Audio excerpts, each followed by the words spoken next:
But we want to start with these ones so that others can join us as they come.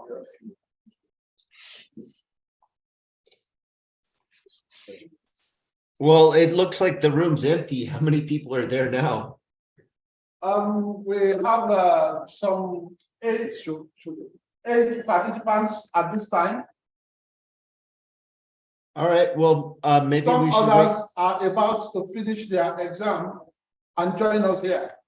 Okay, well, if it's okay, maybe we could give them a few more minutes to finish the exam, and let's wait until we have at least So 15. Eric, can you project from your end?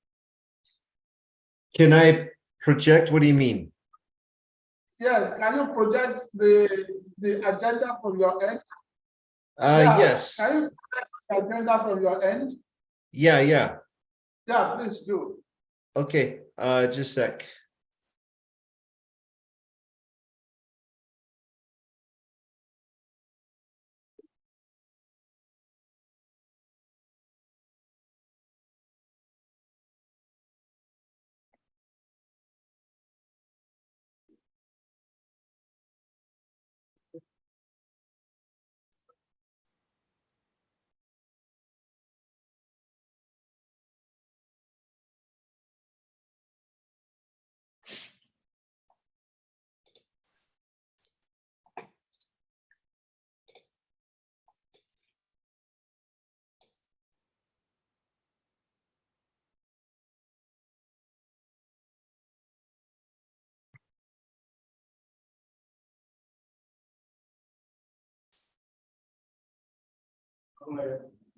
One second.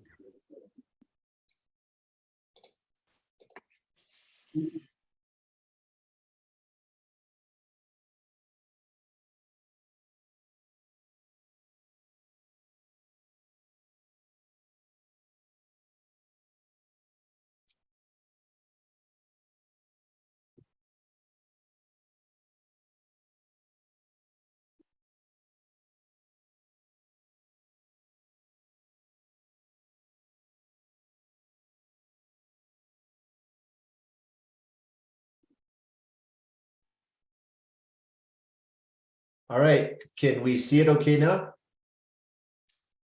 Yes.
Yes.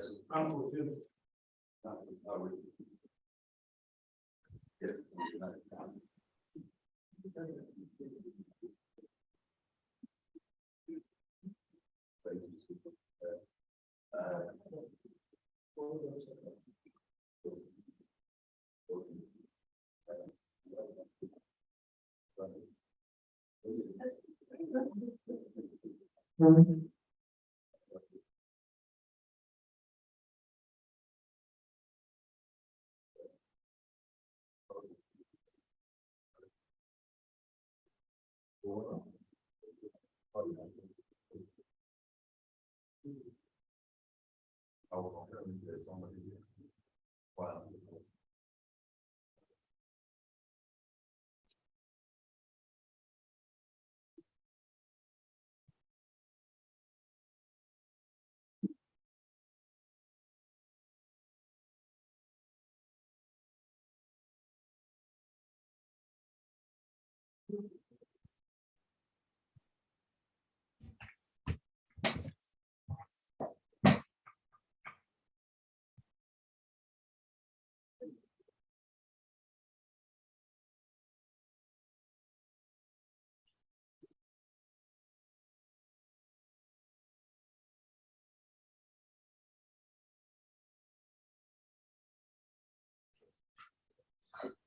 Yes.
You have.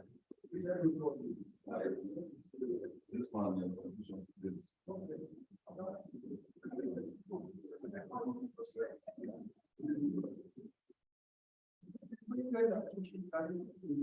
Oh, you have.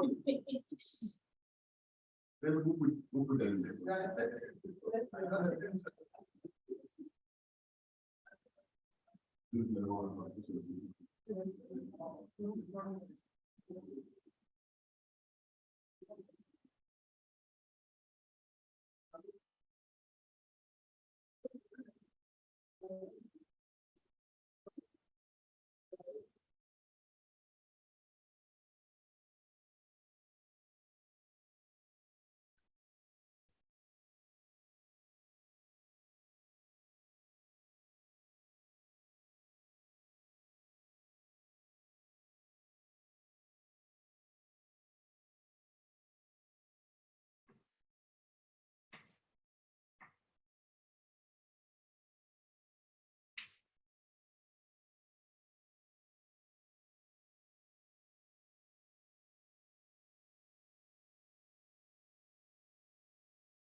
Is your microphone?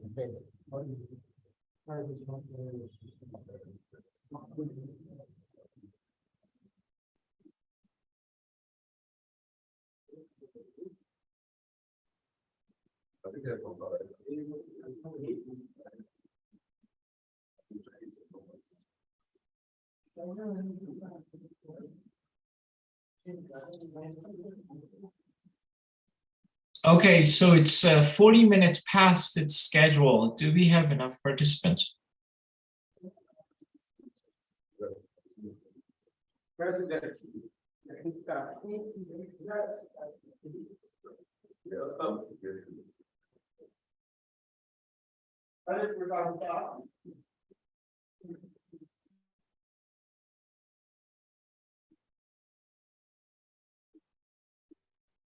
Alex, we can start. Do we know the number of participants here in this room? Because we cannot see the whole room. It's just one side of the room. How about this? We have 6 and 5, making 11. 11 right now.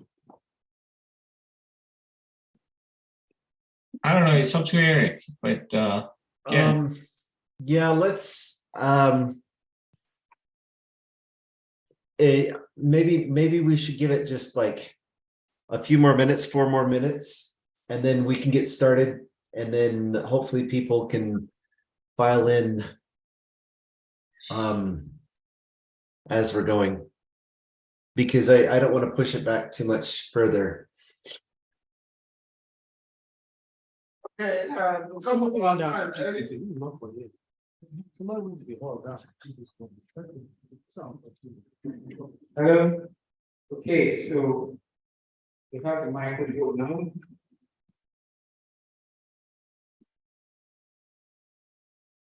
Hello. Yes. Yeah, I think that we are expecting about 9 more persons. So we have more than half of the expected participants for this course. So it would be advisable for us to start so that we can take on manage our team. The ones who are ready to the exam will join us shortly.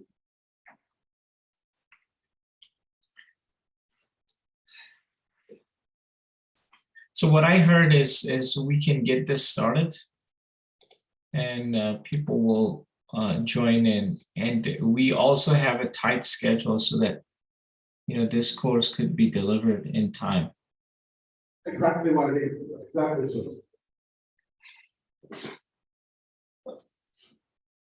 Okay, so I would, on behalf of Sandia National Lab and US DITRA BTRP mission in Nigeria, we are very happy and excited to have the opportunity to welcome you all for this 2-day biological shipping course.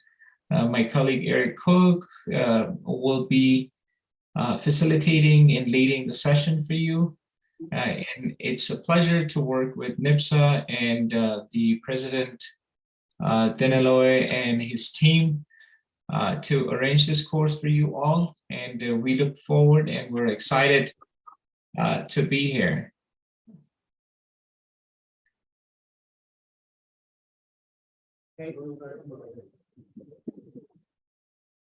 Okay, thank you very much, Walid. We also ask for members of the class that this particular section of the conference, this pre-conference workshop for shipping, is actually supported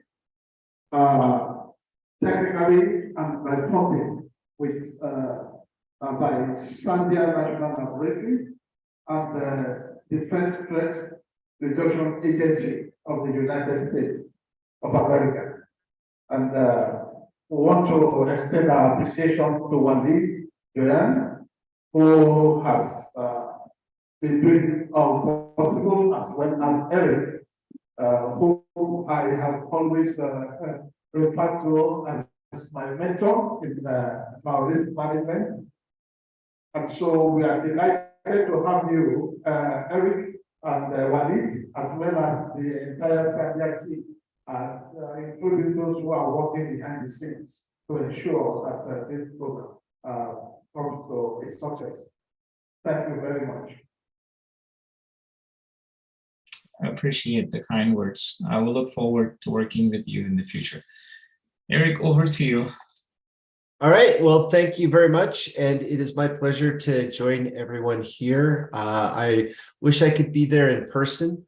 I've been blessed to have visited Nigeria many times in the past, traveled both to Abuja and Lagos, and I have taught actually many courses there in Nigeria, and I am blessed to teach this course together with Abiodun Dinloye and Easter Nwoka. Do we have Easter in the room? Is he there? Oh, is Easter in the back? Can you wave, Easter, if you're there? I will. Yeah, I'm here. Okay, great. Okay, good. So we will, I'll be working with Easter and Abiodun to teach this course together. They're my co-instructors, and I have been fortunate to have trained, probably at least 50 people in Nigeria as trainers of shipping infectious substances. We did a train the trainer workshop a few years ago and taught many. And before that as well, we did a shipping train the trainer. And so both Abiodun and Easter have been trained by me as shipping trainers. And so they'll be backing me up as we go. I've been at Sandia Labs for a dozen years and almost 13 years. And in that time, have traveled all over the world teaching biorisk management, and shipping infectious substances happens to be both a passion and a specialty of mine. It's how I got started in biorisk management. In fact, I started right out of college in the early 90s or mid 90s, working for a company called Safety Pack that manufactures infectious substance packaging. And that's kind of how I got my introduction to, and I got started in biorisk management principles through shipping. And since that time, I've trained at least 10,000 people in shipping throughout the US, Canada, and the world. And I have helped the CDC develop a lot of their shipping training materials, and I'm a regular consultant for the CDC on that. And I've worked with NiBSA as well. One of the projects I'm excited to be sharing with you probably tomorrow, I'm going to bring in some examples. We have been working on a new project for Nigeria, developing a shipping container that can be made by using simple materials that you can get in the market anywhere in Nigeria. And I've been working with the University of Maiduguri to develop this packaging solution. And we'll be talking about packaging a lot tomorrow. So I'm gonna share some videos, and I'll share some examples of those packaging designs. And I'll be looking for some volunteers. We're doing field testing for our packaging design. So if any of you want to do some field testing for our design, I'm looking for help, and I'd be more than happy to collect your contact information and send you some instructions on how you can join our packaging field testing program. So let me quickly go through the agenda. So are you able to see the agenda on the screen? Can I get a thumbs up? Can you guys see the agenda up on the screen? Third? It's not clear.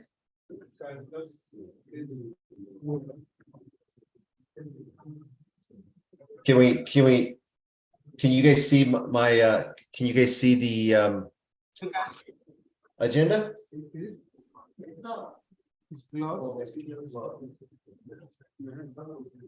I can see it, Eric. Yeah, I'm not sure. I just want to make sure it's displayed on the screen.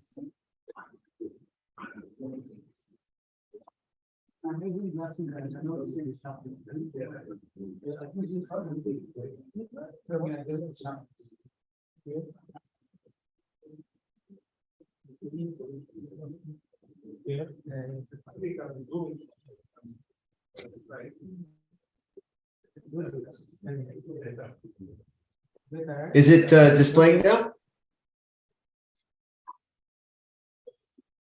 Yeah, we can see the agenda, right? Yes. We can see the Okay. agenda. Okay, good. So as you can see, we're a little bit behind, but the shipping course will go through the day. We'll take an hour break. We'll take a half-hour break for tea, probably a little bit later than 11. We might make that say 11:15. And because we got started late, we'll keep it short to just say a 15, or actually we'll do like a 20-minute break. So we'll go like 11:15 until 11:35. And then we'll go until 1:30 today, and then we'll take a 1-hour lunch break.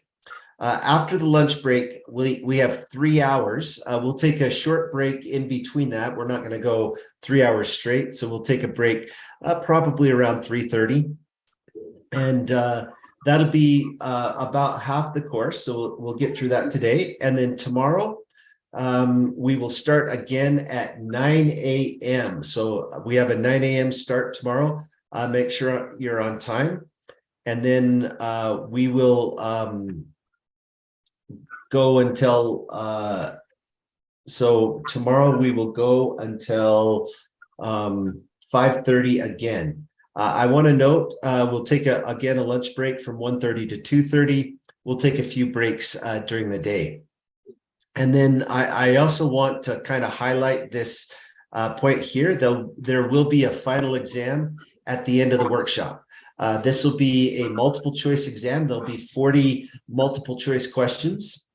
And then there's also a scenario that you have to fill out, draw the marks and labels that you would put on a package, and then you have to fill out a shipper's declaration. So at the end of that, if you score at least 80% on the final exam, then you will get a certification certificate. So this is IATA, which is the International Air Transportation Association, requires you to take an exam in order to become certified as a shipper. And so we'll make sure, hopefully take good notes. The final exam is open notes. You can also use the internet. You can use your phone. You can Google.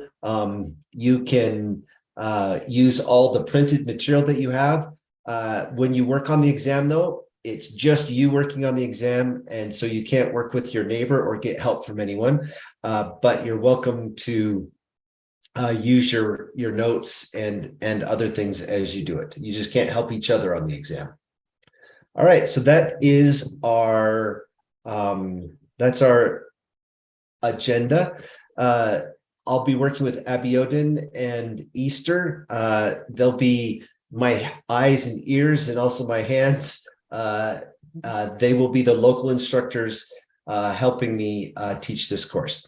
Are there any questions? If you have a question, just raise your hand, and then I'll need Abiodun or Easter to like get my attention and pause me, and then we can ask the question. So if there are any questions, do we have any questions before we move on? All right, I'm not seeing any questions, so.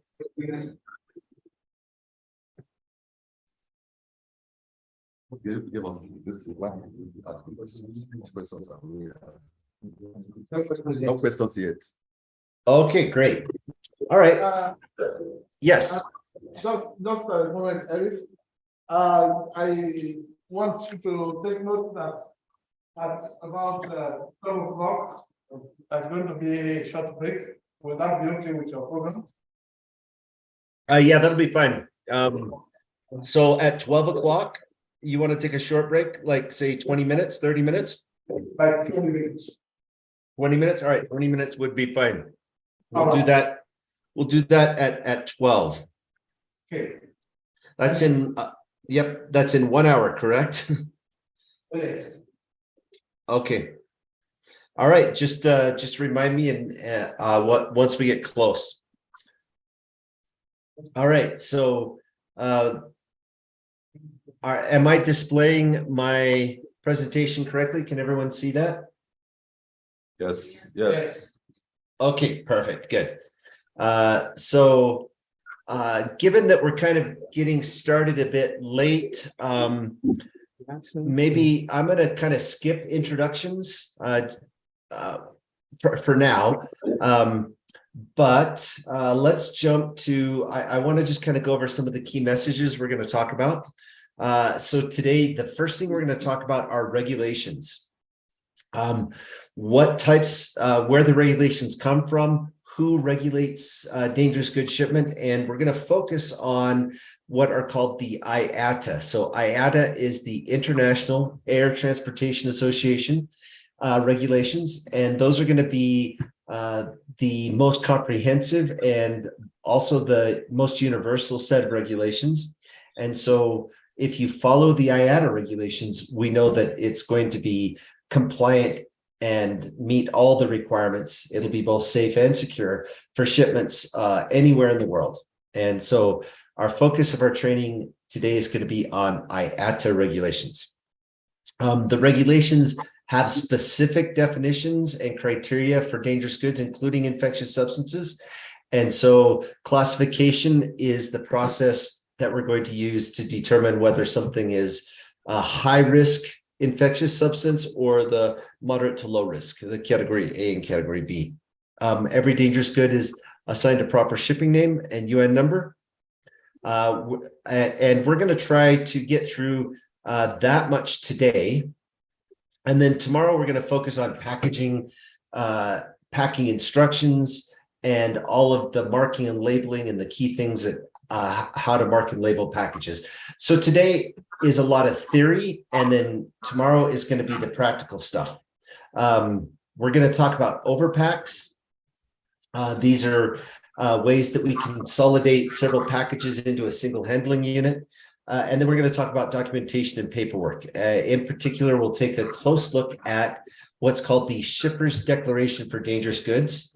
And this is the critical document for high-risk category A infectious substances.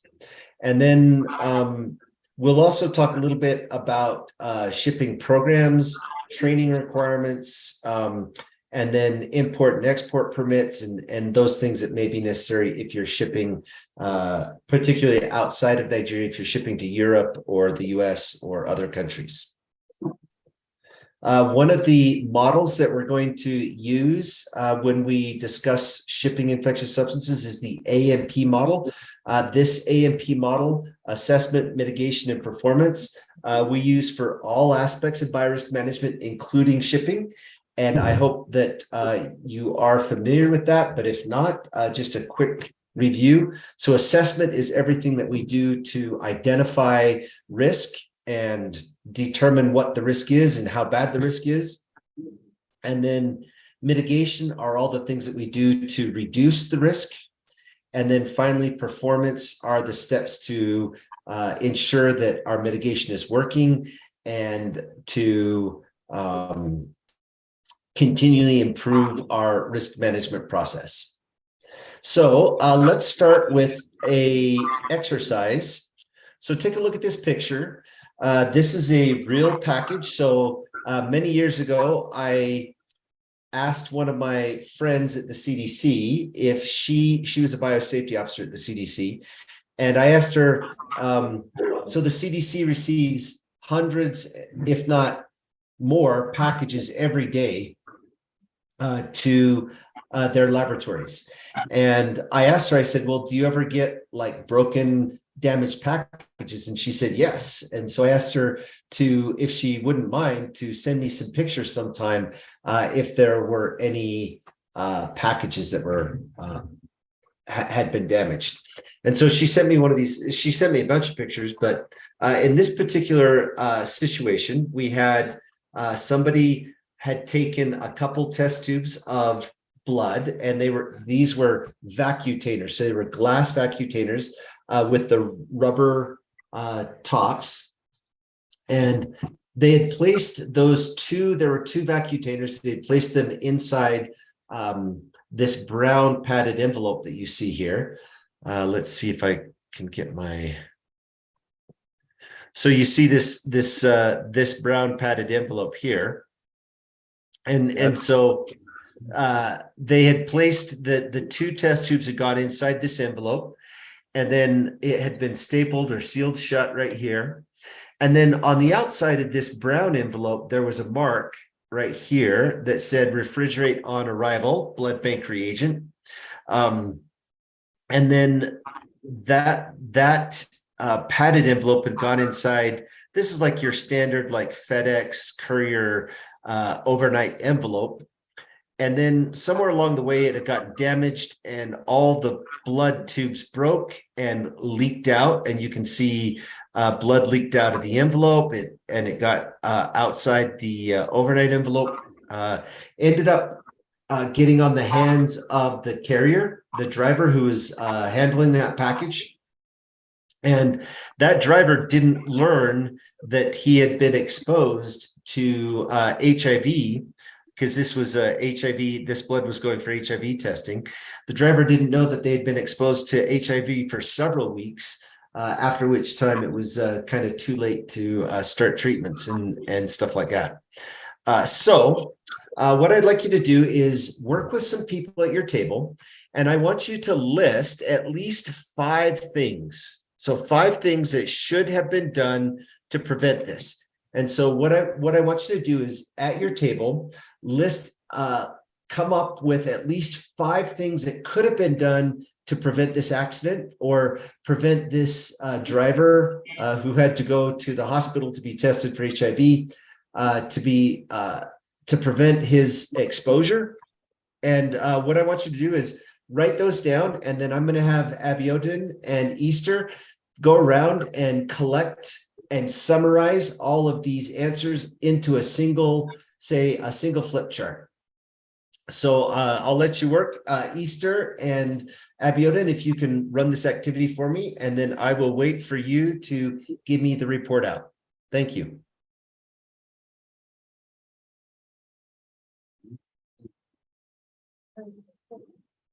Okay, we're looking at what went wrong. Yeah,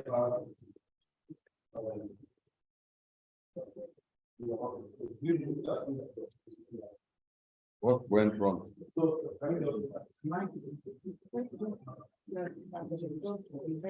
This.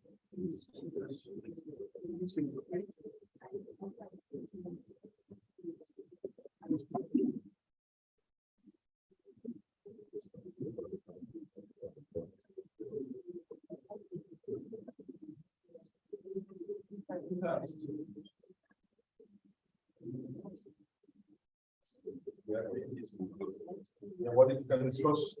Yes, you can discuss. Come on. Okay.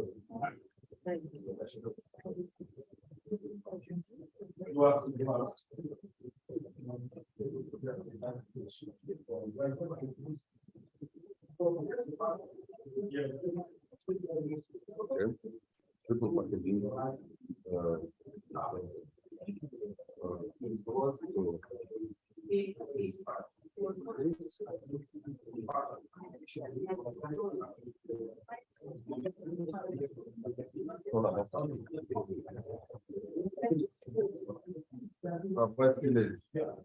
So you are. No, we are doing small things. My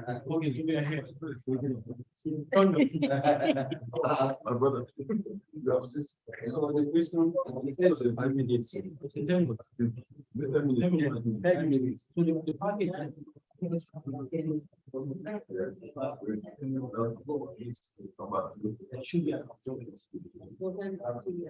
So if you have super package, yeah, so you can do it. So depending on what you do, if an problem, you have a problem. So triple package,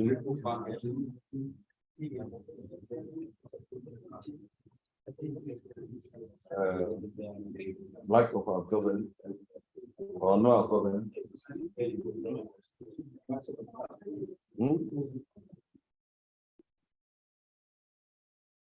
That's only two. That's all 5. Then this issue. Content.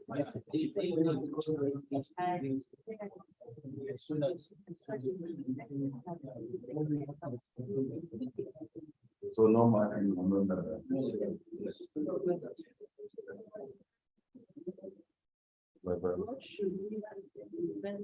Probably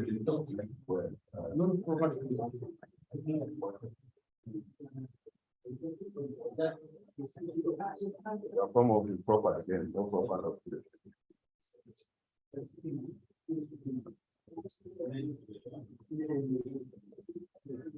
And the hand are not playing.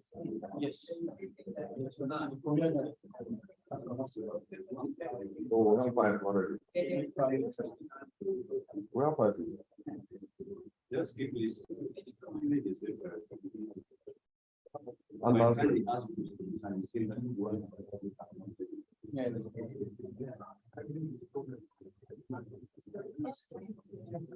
we're not playing.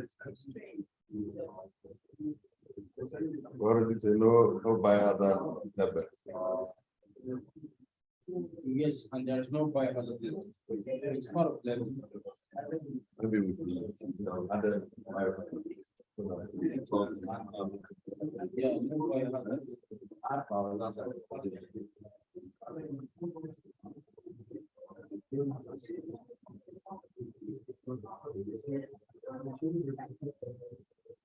And if this thing was solved, then it means that it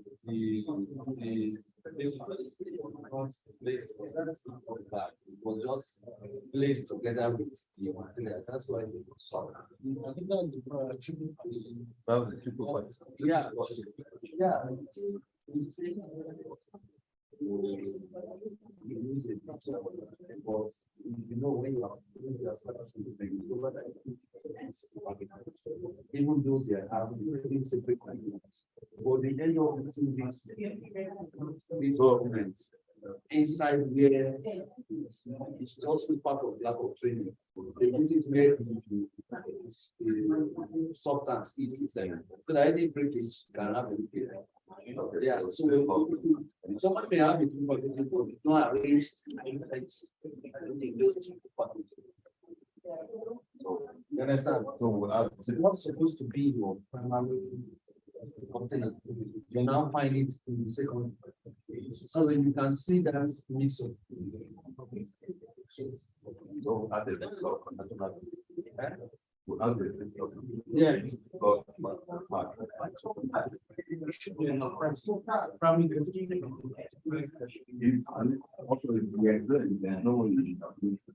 There's no mention. One thing is that central bank was used. I've written already. Yes. Let me give you an example. You know that you find it because of the question that this facility is a primary and secondary. You say they are not. So sometimes people know that there's something called but if they call them calling the secondary is primary, maybe because of wind. Judgment. So sometimes people need to go back when you're on the bench, you will see all. Alright, so that is why. Any other? So we have triple packaging, we have like, Yeah. profile documentation. By hazard level, you should. Yes, they have last but not true. No ziploc bag. And no profile. Training. They have.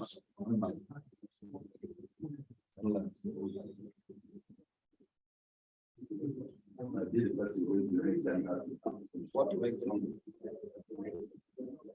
If you what went wrong that we are doing. Yeah.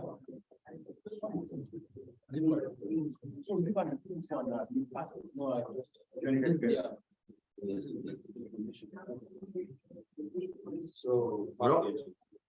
Yes, I give us sticky notes. It's coming. It's tracking. Yeah. It's on. It's sticky notes. Square or flip charts. So we can follow. Welcome.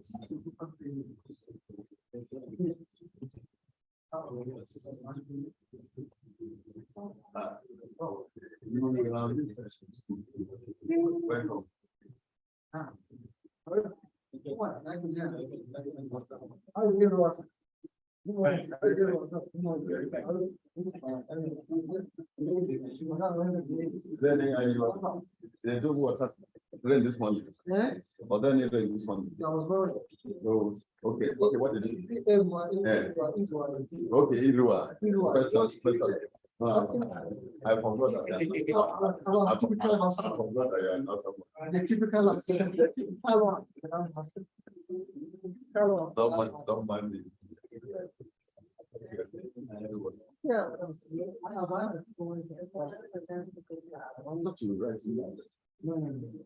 So where have you been? I've been doing LOC. No, you were not there. I was there. I didn't see you. I was managing. Some people are doing fun. I just know, madam, that I wanted to do. Did you get this one?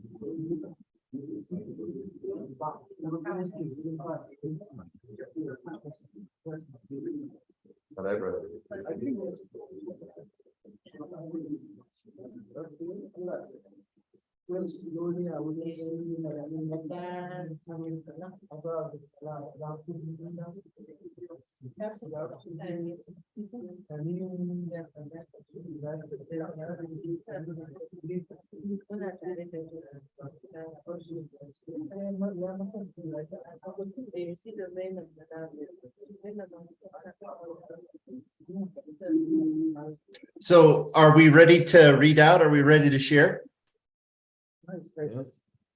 Yes. All right, can you consolidate that and come up with a kind of a list of the 5 to 10 things that could have been done? Well.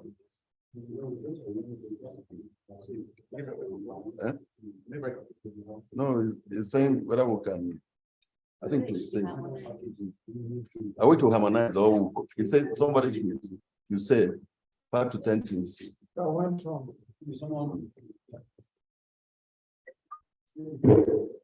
on, give a chair to announce it. I know you are.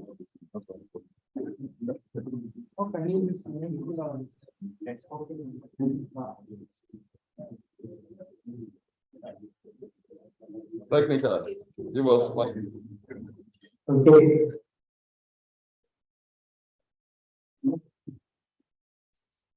Okay, set up. Say this, how many things that have been done? What went wrong? What went wrong? Okay, I didn't catch that. So can we read them off or just read them off to me? Okay.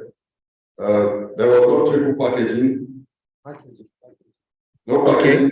proper packaging, no. We observed that there were no absorbents,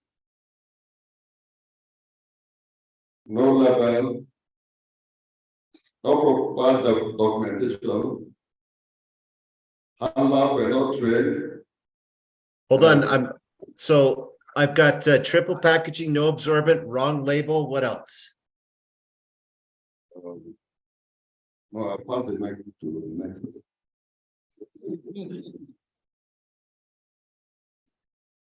I think there was. Ziploc. Ziploc bag.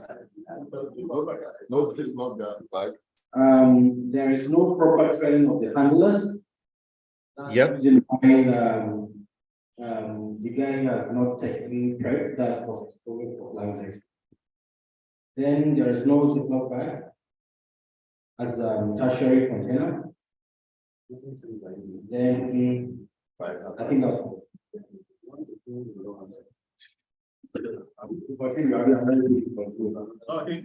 That's your position. Okay. So let's go to another.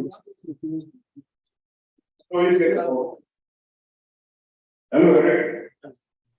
Are you Okay. there? Let's go. There is no IFAC in packaging. And the leveling, there is no biological leveling is missing. Then in documentation, there is no proper documentation such as design, the type of sample, design, the date of shipping, and the receiver and the sender address.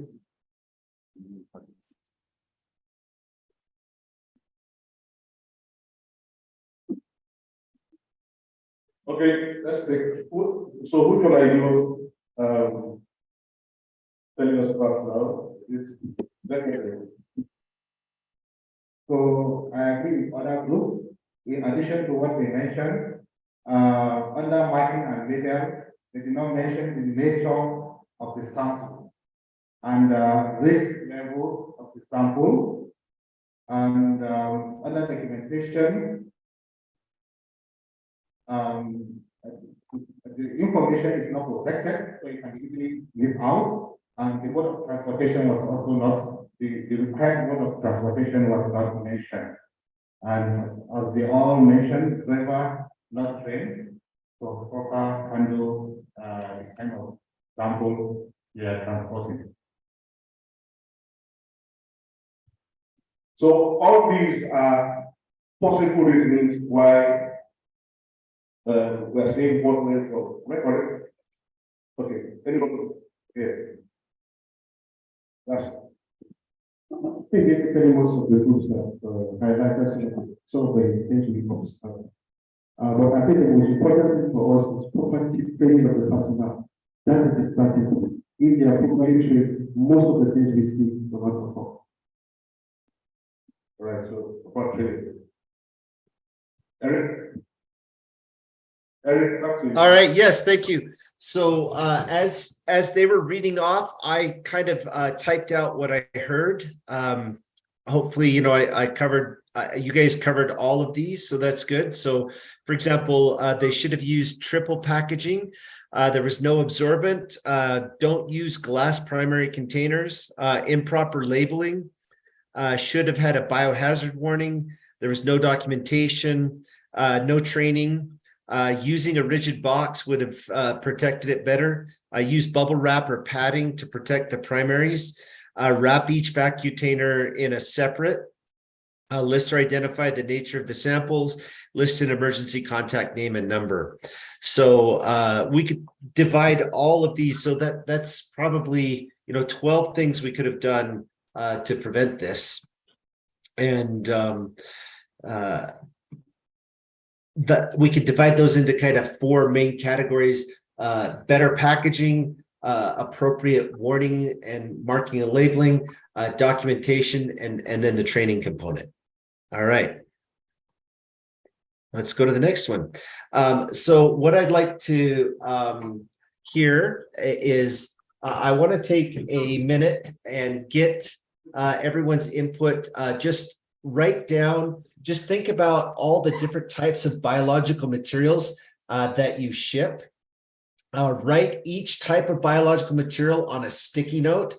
And then what I'd like to do is, if I could get Easter and Abiodun, if you could collect the sticky notes and kind of identify the top 5 types of biological materials that are shipped in Nigeria among this group.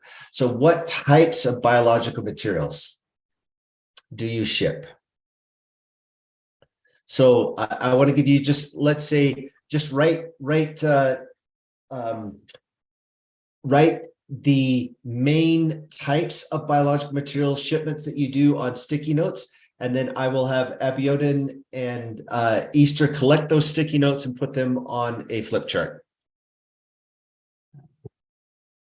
All right, so 5 minutes to collect all that. So 3 minutes to write it and then 2 minutes to collect it.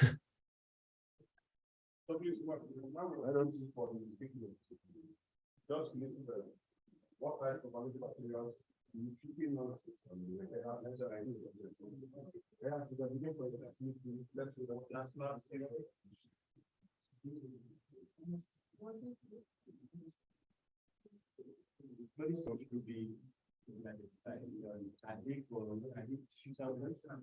tissue samples, you say. Tissue samples, CSF. CSF and serum plasma. No.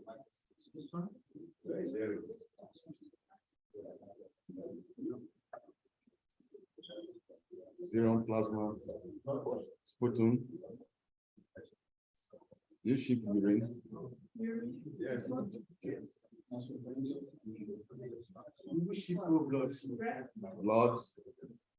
Blood should be said, whole blood of well, first serum whole blood. You can't do it, you can ship blood. You can ship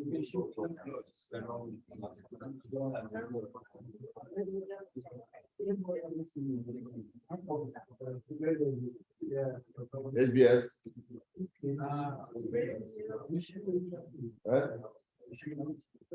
Can't we ship? Yes. We ship two samples. Breast sample. Blood, plasma, serum, whole blood.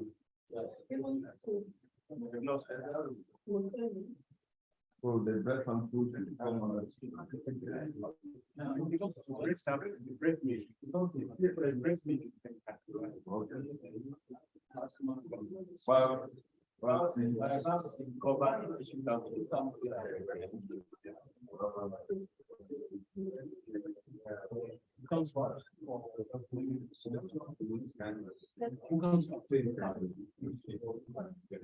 He said no. Down. Ask periods. Yes.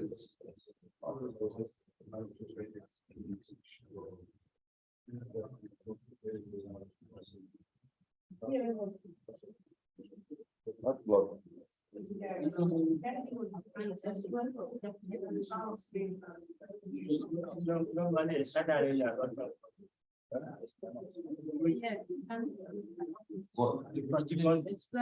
want you to start already for the sample or getting from sample.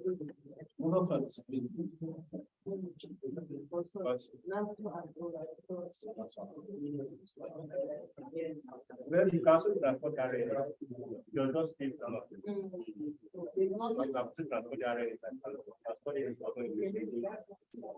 We block the sample, we can start out. Now, after some time, So we move. We move. Well. So what? Where is the sticky notes? Yeah, bringing Esther. Dr. Esther. We move. The sticky notes are not coming, so we move. He has to do about 10. Yes. Especially you can have 5. Well, 1, 2, 3, 4, 5, 6, 7, 8, 9, 10, 11.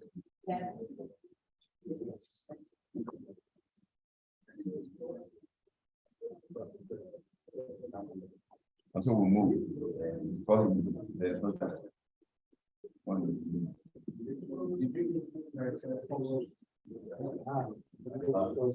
Yes. Yeah, very true. Very true.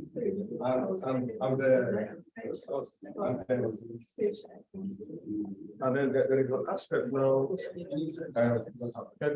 but I want it to be today.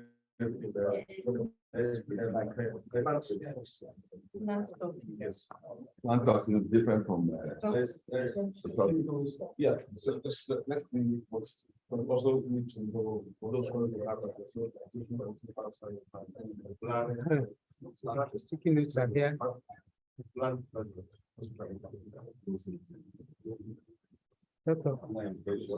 what is taking notes? So we now complete that.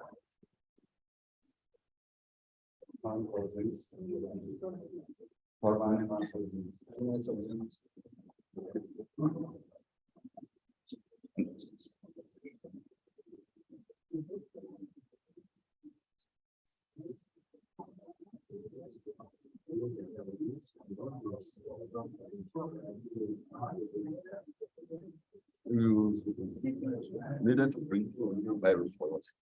And not virus. So, yes.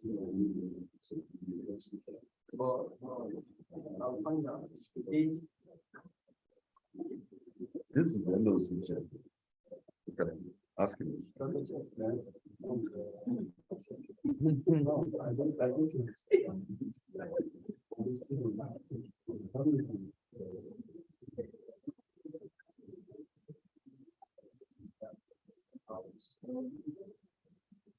All right, do we have a pretty good list?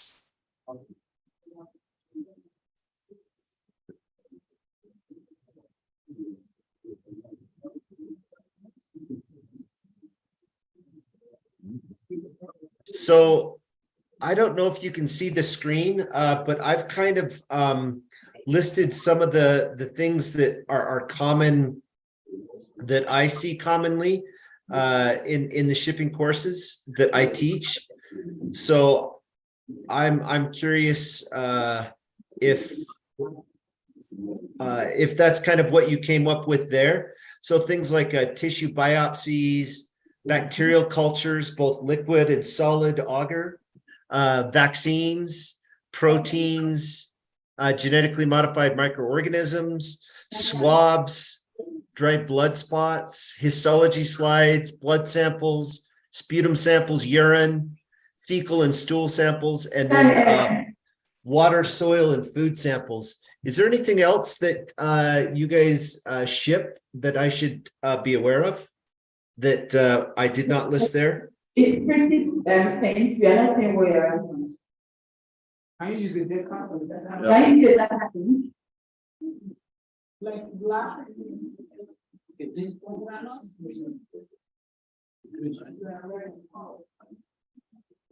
Or do we off the light or something? They are saying that you should use the data in writing. So that I can see. Off the light, off the light. Listen. It's like they cannot see what you're writing now.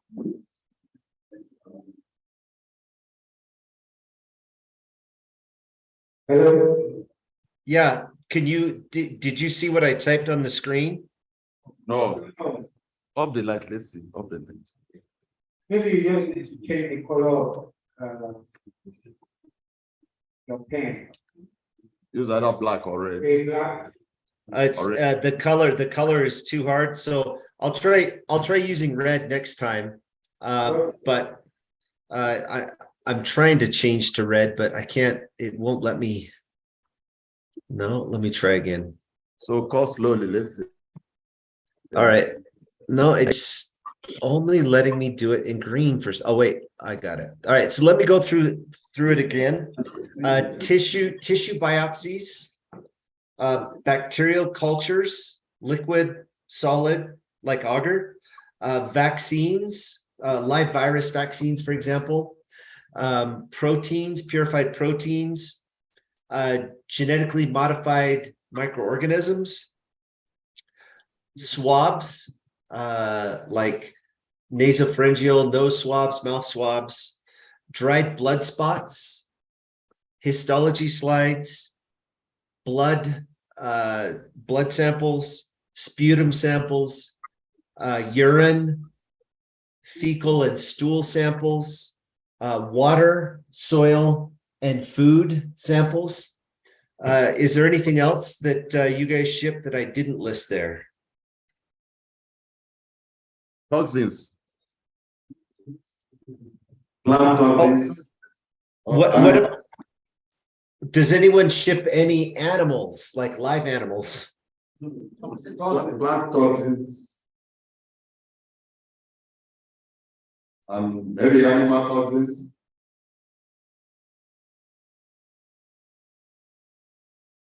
Wi-Fi. Eric, did you get that? Yeah, Did you? I didn't. Was there something else I missed? Sorry. Okay, Eric, we're talking about toxins, especially plant toxins or animal toxins. Animal bones. Is that what was that it? Animal bones? Toxins, Toxins. toxins, Toxin, toxins. Sorry, TO. X. Oh, toxins. Ah, yeah, toxins. Yes, Okay, yes. good. All right. Yeah, so biological toxins. You know, we have some good ways of speaking our own English, so you will have to listen to me. Let me put that. That's an important one that we need to mention because so toxins, yes. That is one that we should talk a little bit about later on. Toxins are, yeah, so we'll talk about that later. Good. All right, so let's go on. I want to ask the next question. Aspirate. So, yeah, go ahead. Oh, aspirates.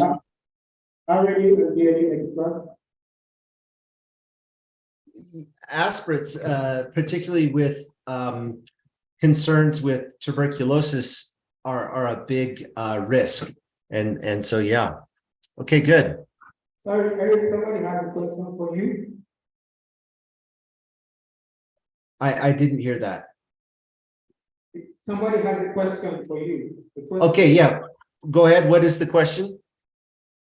Okay, sir, yeah, answer the question. So you can go.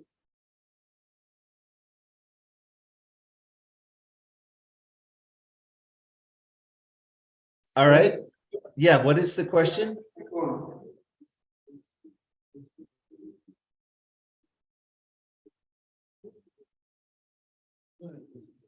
Was there a question? Go ahead. No more questions. Go ahead, please. Okay, all right, sure. If there are questions, if you can type them in the chat box, that I can, if somebody asks a question, if you type it in the chat box, I can see that, and it's more clear, so that would help. All right, so let's go on to the next exercise. And I'm curious how biological materials are moved around in and out of your laboratory facility. So how do you actually transport biological materials? So I have kind of 6 key ways that we transport. One would be, say, through the air. So either it's by air or by road, mostly. I don't think too many people are doing transport on the ocean, maritime transport, or maybe railway transport. So those are kind of the 4 modes of transport: air, road, rail, and sea. And so for infectious substances, rail transport and sea transport is not very common. So I just want to focus on both the air and the road. So what I'm curious about is in Nigeria, how do you guys transport most commonly? So what I want to do is I'm going to go through these 6 options. And while for each one, I just want you to raise your hand if you transport or if your laboratory is involved in transporting material through that mode. So the first one is by air. So for example, a Nigerian airline or some transport within Nigeria. So let's say you're shipping it from Lagos to Abuja and it's going through, say, Eric Air or some other Nigerian airline. How many people ship through a Nigerian airline? Just raise your hand. How many people ship to Nigerian airline? We don't actually ship in Nigerian airline, but we can use international standard couriers, world couriers, they call them. No, world couriers go through the air. Okay. Yeah. So we don't usually use local airlines for transportation. We use the international flights like yeah. Something like that. Okay. So Air France through world courier. So dry ice. Right.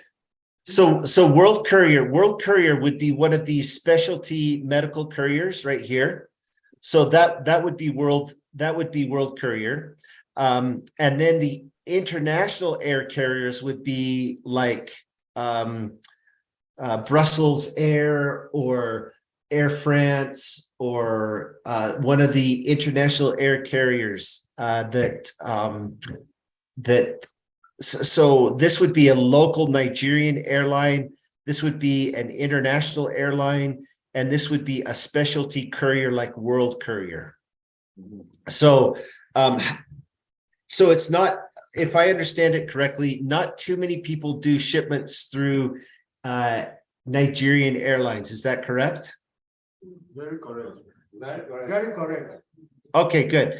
Occasionally, you might use an international air carrier. Do you ship very often from, like, let's say, one part of Nigeria to another by air, or do you always just kind of go through the road transport? Both local. Both air and road. Local. Okay. All right. So for road transport, there are kind of 3 main ways that you can transport by road. One is in a private car. So a private car would be your own, like, for example, your own car, your own vehicle. You might transport biological material in your own car. The other is through a lab car. So, for example, the laboratory might own the vehicle. The driver might work for the laboratory. So this would be a lab-owned car. And then the third is, say, boda or maybe some other local courier. So using just a local ground road courier within Nigeria. So let me just show by the raise of hands. So raise your hand. How many people use a private car on the road to transport biological material? Raise your hand. Private car. Private car. Private car.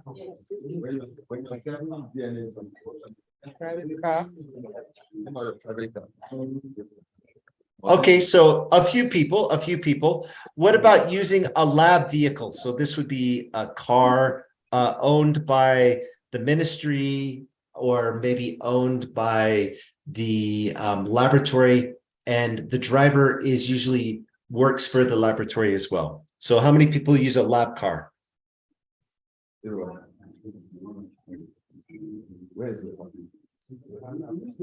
ahead, raise your hand if you use a lab-owned car. All right, so a few, especially on the left side. All right, and then the last one is a local courier, such as maybe it could be even like a boda, or it could be some other local courier that moves stuff around the country. So a few hands. Add another thing. We also use tricycles. Especially design tricycles they use for ambulance. Okay. During Ebola outbreak, that was introduced. Tricycles. Okay, so tricycles. So, Uh, yeah, Eric, Yep, so they just added, tricycles. tricycles. Yep, got that. All right, good. All right, that helps me. So we're going to talk about the focus of our training really today is going to be on this international air carrier. But one of the reasons why we use the international air carrier as our focus is they have the strictest rules for shipping. However, we are going to spend a lot of time also talking about how you can safely prepare packages for local transport or road transport within Nigeria. All right. So here are a few definitions I want to go through. We have the definition for transport. So transport is just physically moving a dangerous good from one point to another. Transport could take place within a building. If you're moving it from one laboratory to another laboratory within a building, that could be considered transport. If you're moving it from one building to another building on the same campus, that's also transport. Or you could have transport from one location, like say a field site where you're collecting a sample, back to the main lab on the road. So transport can include like even within a building, transport's just moving it. And the word shipping is when we do transport outside of a restricted area and we have to move it along public roadways. So typically when we move a sample into the public domain outside of a restricted controlled area, that is what we call shipping. So shipping includes all the transport, but it also includes all the additional processes: packaging, marking, labeling, documentation, customs clearance, chain of custody, offering, collecting, moving, delivering, and receiving a package. So transport is just one small part of shipping. To ship or ship means to offer or cause material to be transported outside of a restricted area. And the shipper is an entity, the person, a laboratory, an institute who offers or causes a dangerous good to be transported. And so those are some key definitions that we'll be using throughout the training. So let's look at, just another quick summary here too. So shipment is the movement of biological material outside of a restricted area. And then transport can, like I mentioned before, can happen within a facility, within a country, or even across international borders. So let's take a look at all of the regulations that are associated with shipping and transport. Particularly shipping regulations. And all these shipping regulations start at the international level. And years ago, when it came to shipping infectious substances or shipping any dangerous good, each country kind of had their own rules. They had their own marking and labeling requirements. They had their own packaging standards.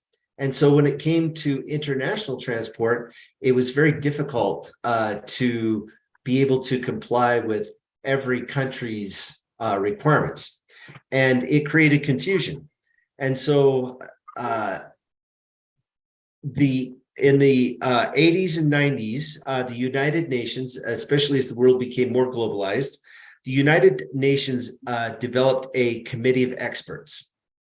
And this committee, they meet annually and they publish an orange book. So this is the orange book that they published. And this is the United Nations Transport of Dangerous Goods model regulations. And most countries, including the US and Europe and many countries, will base their national regulations on this UN the UN dangerous goods regulations, transport of dangerous goods document. So within the UN, there is a group called ICAO. So ICAO stands for the International Civil Aviation Organization, ICAO. And ICAO is a sister organization. You might be familiar with the WHO. So the WHO is the World Health Organization. And then we also have the OIE, which is now the WOAH, the World Organization for Animal Health. And these organizations are fall under the umbrella of the UN.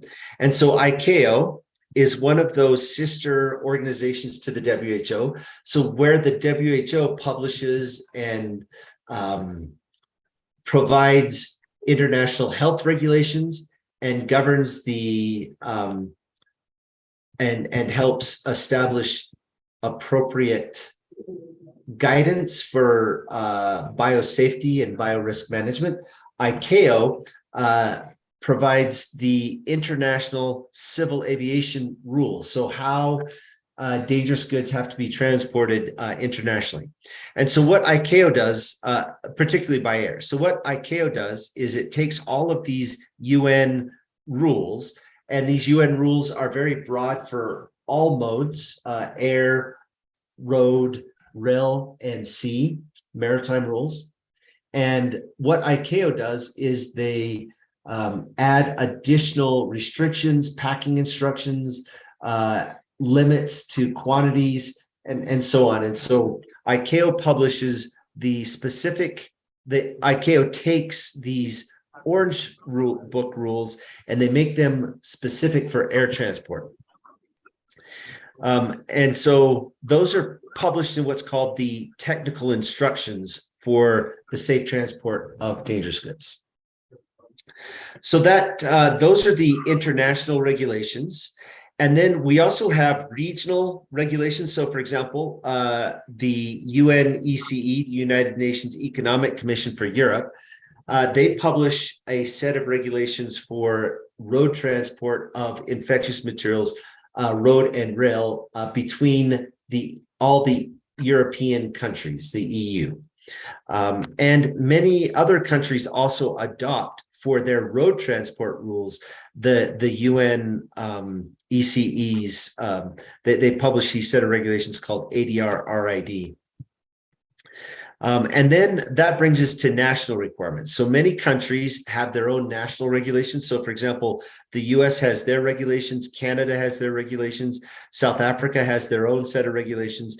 Most of these regulations are based on the UN rules, and in fact, in the US, even though we have our own separate national regulations for transport of dangerous goods, the US does authorize the use of ICAO as an alternative set of regulations that can be used within the US. So that brings us to industry regulations, and specifically IATA. So I'm going to highlight that here for us. So IATA is the International Air Transportation Association, and they publish every year a set of what they call dangerous goods regulations.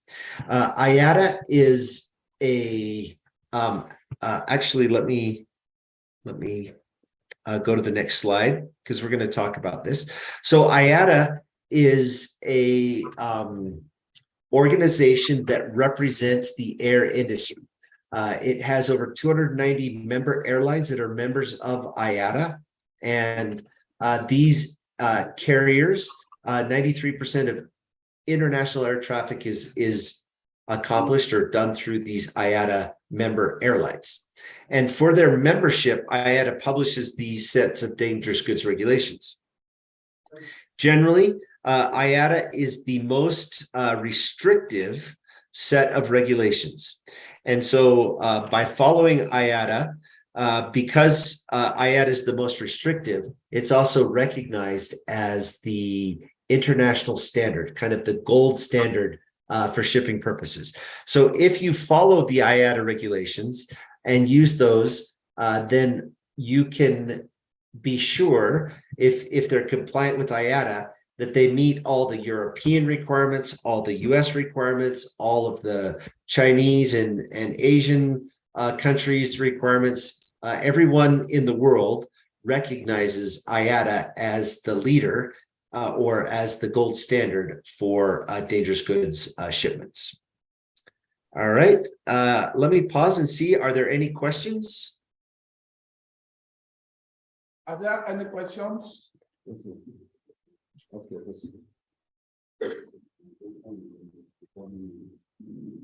Are there any questions? not yet.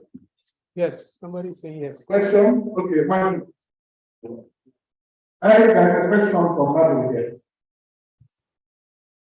Yes, my question is, why is it that the UN has most authority, especially in the national and the regulation and international regulation? UN regulation, please expatiate. All right, so I didn't quite catch that. It's really hard to hear on my end. It's really muffled. Perhaps can somebody type that question into the chat box? If I can understand, you say that other regulations are based on UN regulation standard. Please, can you expatiate? Okay, so you explain that that other regulations are based on that of US. UN.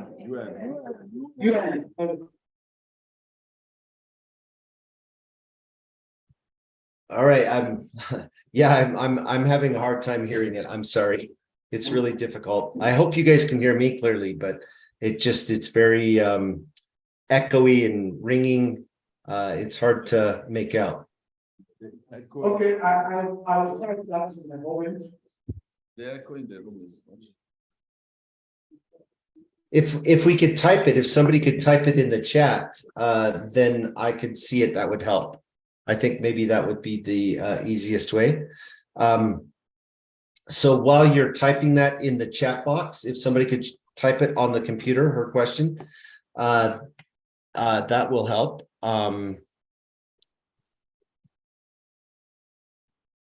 While you're typing that, I also want to mention that some countries have postal regulations for shipping. And then also within IATA, each individual operator, so for example, FedEx is an IATA member, Air France, Delta, all of these major airlines are members of IATA, and they can submit variations to the regulations. So these airlines and air carriers are allowed to basically write their own specific rules and additional requirements to the regulations. Those are often published. So I'll give you one example. So for example, FedEx, they have a special rule that says the shipper's declarations must be computer generated. And so FedEx requires you to use computer software to generate your shipper's declarations. So you're not allowed to handwrite, or you have to use a computer validating software on your shipper's declaration. So that's just an example of a variation. Also note that there are import and export regulations that also must be followed. Most countries have their rules for importing infectious substances into those countries. And then many countries also have rules about biological material exports. All right, so the question I can see, is it that other regulations? Yes. So why do, so that's a very good question. So thank you. Why do countries base their regulations on the UN? So I'll tell you a story. Years ago, there was a package of a flammable liquid that was being shipped from Europe to the US. So let me ask a question. In Nigeria, what do you call the liquid that you put in your cars to fuel your car? What is that called in Nigeria? Petrol. Petrol, right? So you call it petrol. In the UK, they call it petrol. In the US, we call it gasoline or just gas. In some countries, they call it, I've heard it called motor spirits. In some countries, it's called benzene. And in fact, in Iraq, where I did training, they call it benzene. And then in Morocco, they call it gas benz. And so each country has sometimes a different name for the same type of material. And so you can imagine if you were shipping or transporting something from Europe to the US or from China to Africa,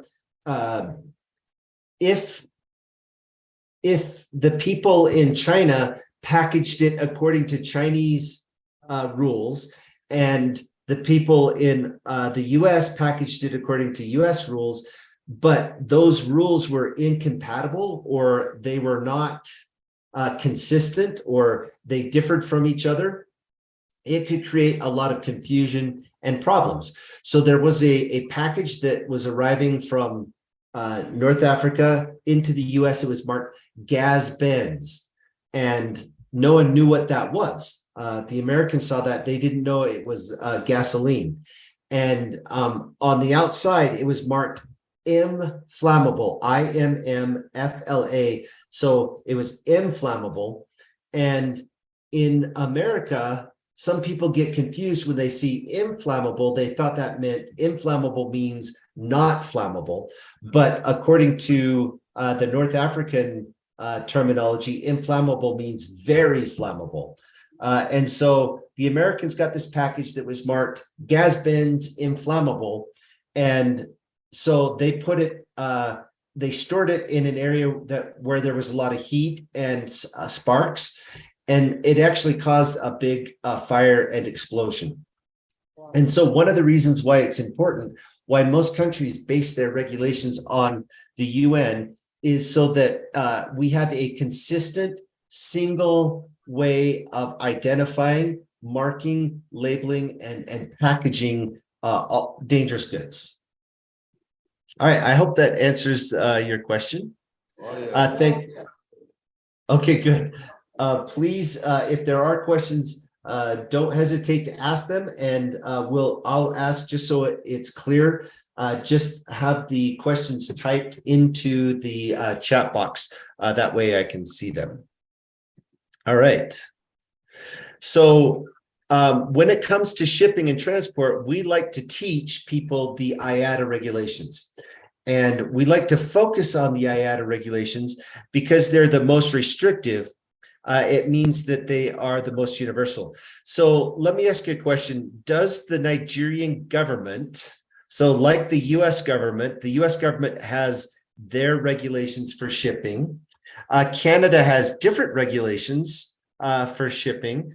And but does Nigeria have regulations for shipping infectious substances? Nigerian laws and rules?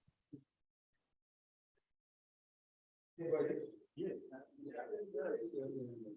To my knowledge, I don't think we have that, but we are using the UN Convention on IATA. No.